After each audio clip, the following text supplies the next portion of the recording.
Good morning students. Online video classes series में आज हम बात करेंगे इपॉक्साइड्स के बारे में। देखिए क्या होते हैं इपॉक्साइड्स। 3 सदस्यों की वलय युक्त ईथर, ध्यान रखेंगे अपन क्या बोलते हैं, 3 सदस्यों की वलय युक्त ईथर, इनको अपन बोलते हैं इपॉक्साइड। क्लियर। ईथर को इपॉक्साइड कहा जाता है। आईयूपीएसी पद्धति में इन्हें ऑक्सीरेन, इसका जो आईयूपीएसी नेम है वो होता है ऑक्सीरेन्स। ठीक है। संरचना देखिए, सबसे जो सिंपलेस्ट इपॉक्साइड है मैं वो बना रही हूं। इसको अपन बोलते हैं ethylene oxide. Ethylene oxide. Clear. तो देखिए अपन ने कहा 3 सदस्यों की वलय युक्त ईथर, इसी को अपन ने इपॉक्साइड बोला था। आईयूपीएसी नेम इसका ऑक्सीरेन होता है। इसका जो सिंपलेस्ट जो इपॉक्साइड है वो मैंने लिखा है एथिलीन ऑक्साइड। क्लियर। आगे देखिए इनका सिंथेसिस किस प्रकार करते हैं। सिंथेसिस देखिए, इनका संश्लेषण एपॉक्सीकरण विधि के द्वारा किया जाता है। एपॉक्सीकरण विधि के द्वारा किया जाता है। इस प्रक्रम में एल्कीन को पर एसिड के साथ अभिकृत करवाया जाता है। तो देखिए कोई एल्कीन ले लेते हैं अपन, और इस एल्कीन को अपन किसी भी पर एसिड के साथ में, जैसे मैं ये ले लेती हूँ पर oxy acid RC double bond OOH, इसको बोलते हैं पर एसिड, जिसमें एसिड से एक ऑक्सीजन क्या होती है, ज्यादा। तो जब किसी भी एल्कीन को पर एसिड के साथ में अभिकृत करवाया जाता है तो देखिए यहां से क्या बनती है, तो यहां से बनता है ऑक्सीरेन, और वो जो एक्स्ट्रा ऑक्सीजन है वो यहाँ डबल बॉन्डेड कार्बन के बीच में इंसर्ट कर जाता है और अपना क्या बन जाता है, एपॉक्साइड। क्लियर। और साथ में देखो एसिड में से एक OH चला गया तो साथ में क्या बच जाएगा, एसिड। क्लियर। ध्यान रखेंगे।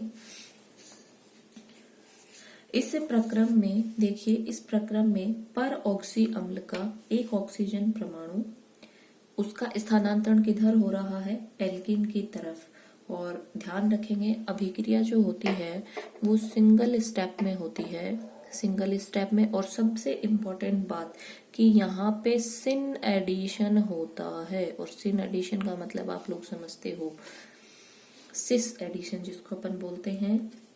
तो ध्यान में रखेंगे हमेशा यहाँ पे कौन सा एडिशन होता है, सिन एडिशन। अब मैकेनिज्म देखिए, मैकेनिज्म कैसे होती है। ये मैं एल्कीन ले लेती हूँ और देखिए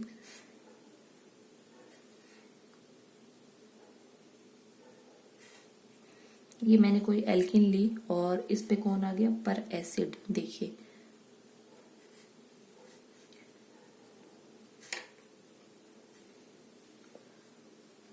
और ये मैंने पर एसिड लिखा है RCOOH। क्लियर।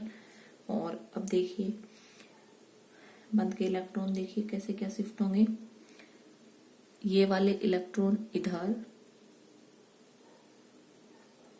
ये वाले इधर, ये वाले इधर,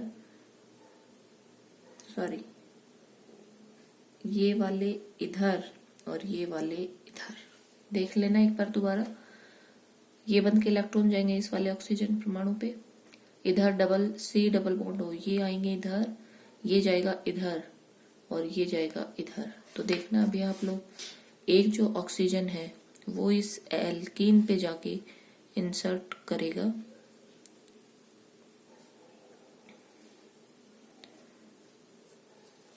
और विन्यास देखना सेम रहेगा, सिन एडिशन होगा इसका हमेशा।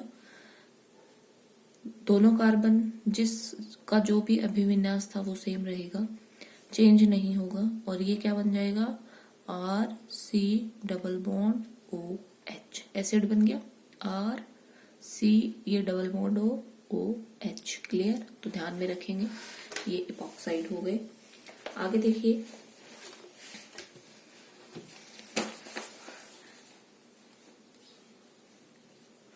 इपॉक्साइड बनने के लिए अपन देख रहे हैं, यहाँ पे देखिए, इपॉक्साइड बनने के लिए ऑक्सीजन परमाणु का द्विबंध द्वारा बंधित दोनों परमाणुओं के साथ बंध बनाना आवश्यक है, तभी क्या बनेगा?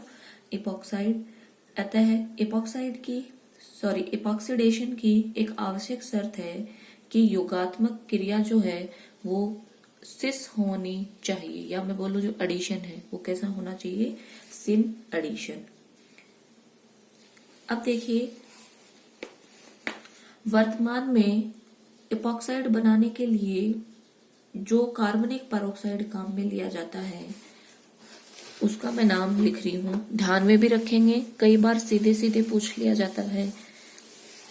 देखिए, वो है MMPP, और एग्जाम में कई बार इसका शॉर्ट आ भी जाता है, व्हाट इज MMPP। तो देखिए, ये होता है, ये जो ऑक्साइड बनाने के लिए जो कार्बनिक पेरोक्साइड काम में लेते हैं वो है ये, और ये होता है मैग्नीशियम। ध्यान रखेंगे इसका नाम, मैग्नीशियम मोनो पेरोक्सीथैलेट। क्लियर? ध्यान में रखेंगे, MMPP क्या है? Magnesium mono peroxyphthalate. इसका उपयोग किया जाता है क्योंकि ये पर्याप्त स्थायी होता है और इसके साथ काम करना भी क्या होता है? सुरक्षित। इसकी स्ट्रक्चर देखिए कैसी होती है, ये भी आप लोगों को ध्यान में रखनी है।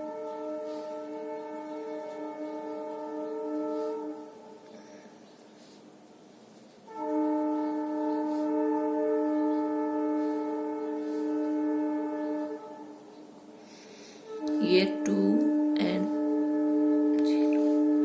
प्लस, ध्यान में रखेंगे इस स्ट्रक्चर को। MMPP magnesium mono peroxyphthalate. Clear? ध्यान में रखेंगे। आगे देखिए, एल्कीन की जब अपन इन पेरोक्साइडों के साथ अभिक्रिया करवाते हैं तो वो अभिक्रिया स्टीरियो स्पेसिफिक होती है। देखिए,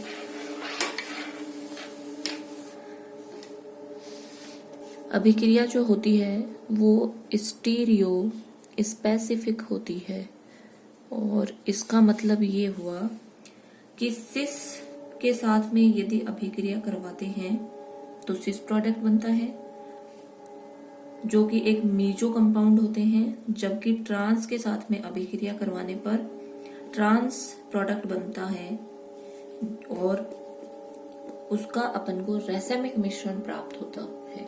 कैसे? देखिए, सिस 2 ब्यूटीन की अभिक्रिया करवा रहे हैं, और सिस 2 ब्यूटीन सब बच्चों को पता है, मैंने ये लीजिए सिस 2 ब्यूटीन, इसको मैं लिख देती हूँ सिस 2 ब्यूटीन, बल्कि ग्रुप सेम साइड है इसलिए इसको अपन क्या बोलते हैं?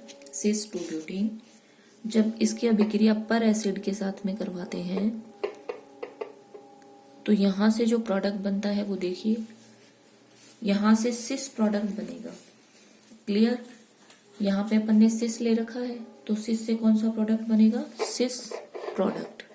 और दोनों डबल बॉन्डेड कार्बन के बीच ऑक्सीजन का इंसर्शन हो गया, जो मैंने दिखा दिया। और अब अपन को सिस प्रोडक्ट बनाना है तो अपन को पता है बल्कि ग्रुप किधर होंगे? Same side. क्लियर? तो ये कुछ इस तरीके से हो गया।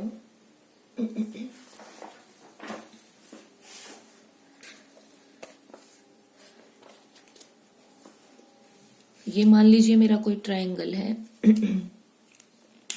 ये मेरा ट्रायंगल है और ये इसके बॉन्ड, ये अपर ये लोअर, इधर भी अपर एंड लोअर। तो अपर में कौन है? CH3, नीचे है H, यहाँ पे भी CH3 एंड H, और यहाँ कौन जुड़ा हुआ है? ऑक्सीजन। तो देखिए आप, प्लेन ऑफ सिमेट्री हो जाएगी, इसलिए ये जो कंपाउंड होगा ये कैसा यौगिक होगा? मीजो। क्लियर? ये तो बात हुई सिस के साथ में अगर करवाओगे तो आप सिस प्रोडक्ट बनेगा। अब यदि अपन ट्रांस के साथ अभिक्रिया करवाएं तो देखिए C double bond CH CH3 और ये देखिए मैंने क्या लिखा है, ये मैंने लिखा है ट्रांस टू ब्यूटीन। क्लियर।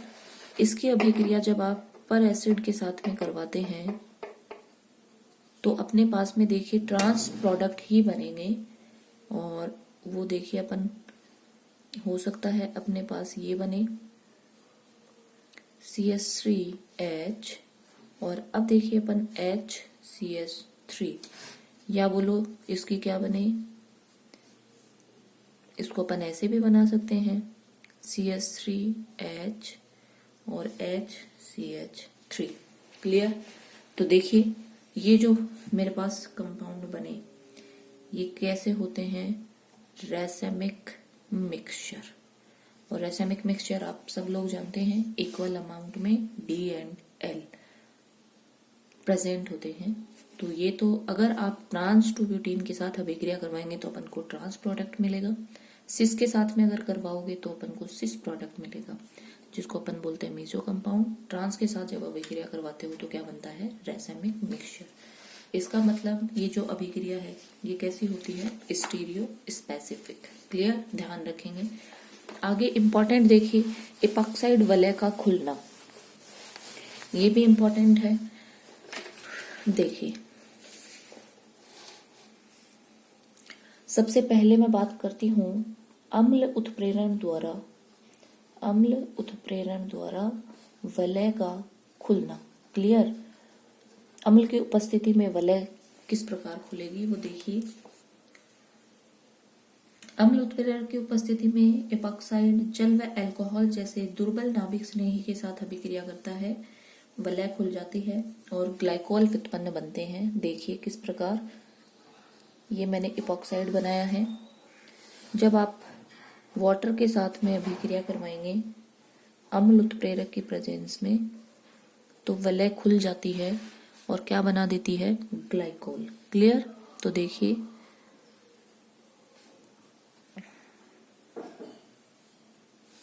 यहां से बनते हैं ग्लाइकोल। क्लियर, ध्यान रखेंगे। मैकेनिज्म देखिए, इसकी मैकेनिज्म इंपॉर्टेंट है। मैकेनिज्म देखिए, सबसे पहले एपॉक्साइड का होता है प्रोटीनीकरण। देखिए कैसे, C इस एपॉक्साइड का प्रोटीनीकरण होगा अम्ल उत्प्रेरक की उपस्थिति में। क्लियर। और जैसे ही इसका प्रोटीनीकरण होगा देखना ऑक्सीजन पे प्लस चार्ज अनस्टेबल, ये बंध के इलेक्ट्रॉन को खींचेगा, ऑक्सीजन अटैक करेगा H प्लस पे और जैसे ही ये अटैक होगा यहाँ पे क्या बन जाएगा, C और ये देखना ऑक्सीजन और इसके साथ में जुड़ गया H प्लस और इस पे प्लस चार्ज। क्लियर। आगे देखिए प्रोटोनीकृत ये जो एपॉक्साइड है इस पर न्यूक्लियोफाइल का अटैक होगा। करवा देती हूं मैं न्यूक्लियोफाइल का अटैक, H एंड H। अब देखिए न्यूक्लियोफाइल का अटैक होगा तो ये इधर और ये इधर, न्यूक्लियोफाइल ने अटैक कर दिया। जैसे न्यूक्लियोफाइल अटैक करेगा यहाँ पे देखना क्या बनेगा, COH और ये हो गया C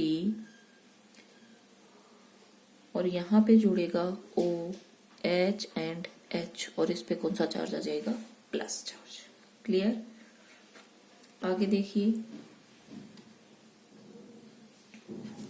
अच्छा सॉरी इधर वाले कार्बन पे मैंने करवाया ना, इधर देखिए, ये देखिए ये यहाँ पे OH H और इस पे कौन सा चार्ज आ जाएगा, प्लस, और इधर क्या बन जाएगा देखिए OH। क्लियर।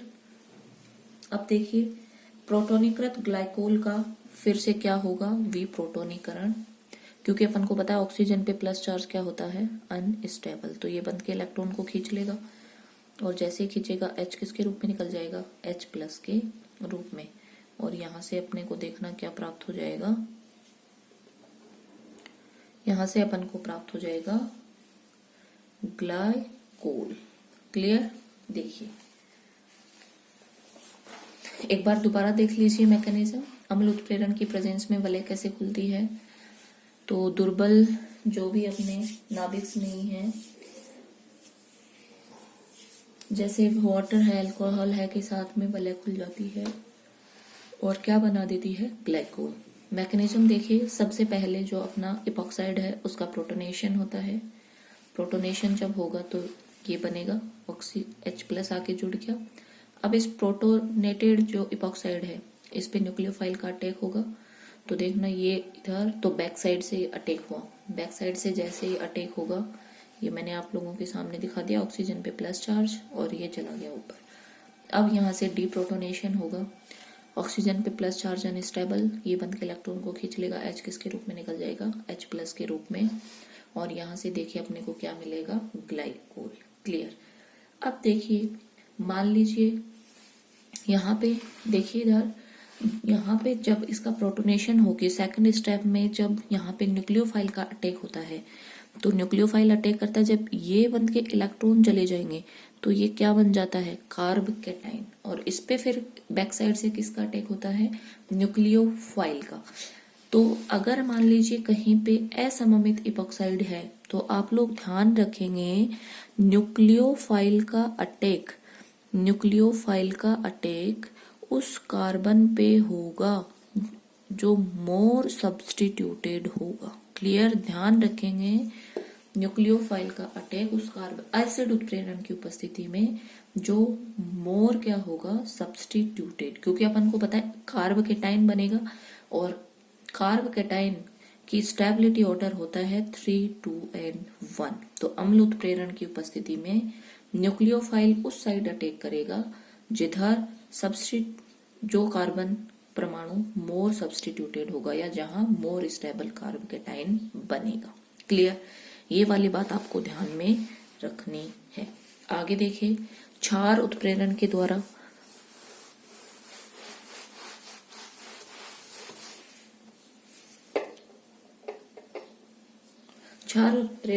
देखिए वलय किस प्रकार से खुलेगी।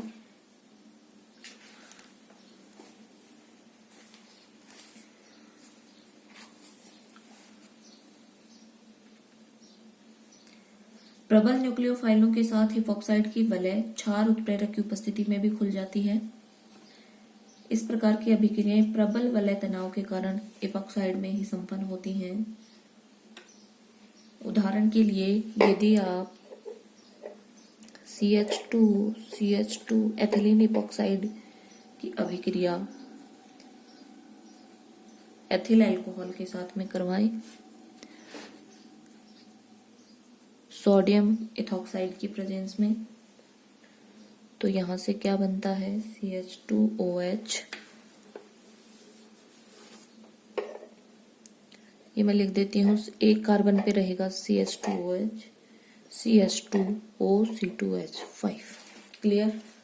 अब इसकी मैकेनिज्म देखिए,